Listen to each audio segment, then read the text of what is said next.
Hello everyone, today I'd like to talk to you about the origin of the famous idiom "a body full of courage," which in Chinese is 一身是胆.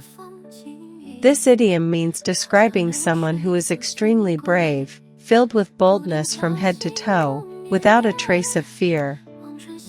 It comes from the classic Chinese novel Romance of the Three Kingdoms, specifically from the Battle of Changban Slope, where Zhao Yun's heroic deeds prompted Cao Cao to utter this praise. Let's dive into the story step by step. First, we need to start with the historical background of the Three Kingdoms period. This was a turbulent era in Chinese history, roughly from AD 220 to 280, involving the three main states, Wei, Shu, and Wu. It was a time of warlords dividing the land and constant warfare. Liu Bei was the founding emperor of Shu, who endured many hardships in his early years. Cao Cao was the founder of Wei, an ambitious warlord who controlled the central plains with a massive army. Zhao Yun, known as Zhao Zilong of Changshan, was one of Liu Bei's top generals, renowned for his martial skills and unwavering loyalty. He was one of the 5 Tiger generals and followed Liu Bei from a young age, achieving great feats.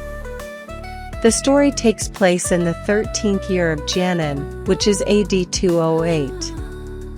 That year, Cao Cao led his army southward to conquer Liu Bei's forces.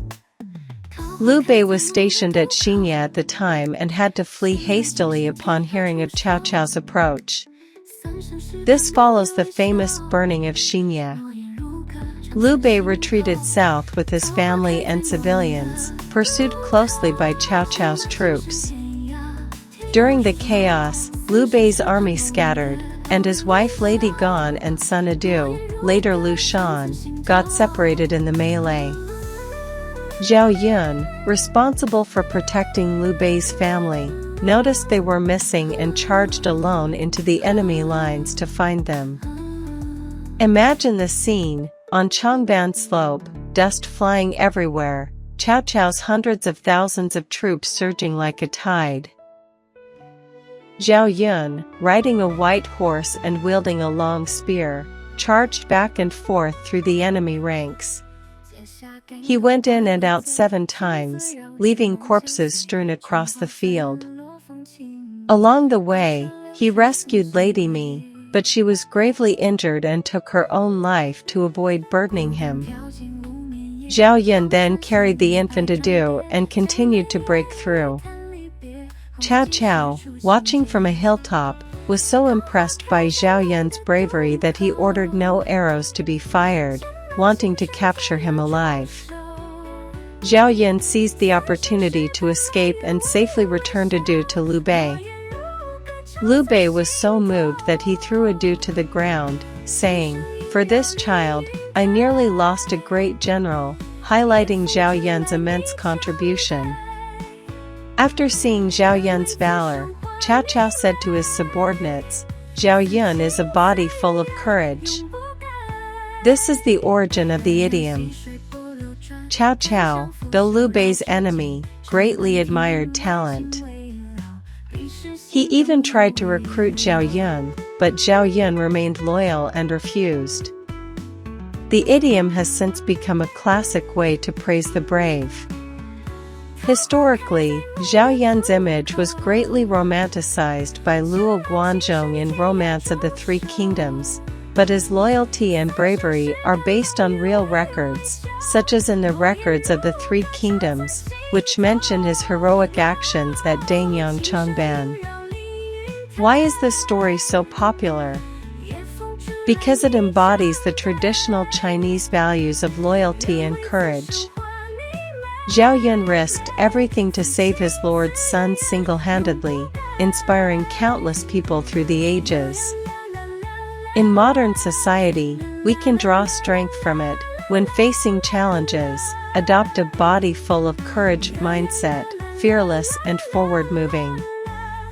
Beyond the core story, let's talk about Zhao Yun's other exploits. He initially served Gongsun Zan before joining Liu Bei. He shone in the Battle of Baoang Slope. After the Battle of Red Cliffs, he participated in capturing Chengdu and more. Zhao Yun lived a life of integrity, never seeking personal glory, and was deeply trusted by Liu Bei. Even after Liu Shan's ascension, he assisted Zhuge Liang in northern campaigns. His weapons were the Qinggang sword and bright silver spear, and he rode the night-illuminating jade lion horse, all legendary artifacts. Regarding the terrain of Changban Slope, it's located in present-day Danyang City, Hubei Province, with undulating hills ideal for ambushes. But in the story, it became the stage for Zhao Yun's heroism. Cao Cao's army was claimed to be 800,000 strong, though likely exaggerated, but Zhao Yun's won against many image is iconic. The tale has been adapted into various operas and films, like the Beijing opera Changban Slope, where Zhao Yun's arias are particularly famous. In terms of cultural impact, a body full of courage isn't limited to China. Among international Three Kingdoms fans, it's often referenced. Even in games like Dynasty Warriors, Zhao Yun is one of the most popular characters. His image represents the ideal general, handsome, brave, and loyal. Of course, history and fiction differ. Romance of the Three Kingdoms is a novel with many embellishments. For example, the 7 ins and outs might be exaggerated, but the core is true. Historical texts say Zhao Yun protected Adu in the chaos, and Cao Cao did praise his bravery. Finally, I'd like to say that this idiom teaches us that true bravery isn't recklessness but fighting for justice and duty. I hope this story inspires you. If interested, read the original book or watch related films. Thank you for watching.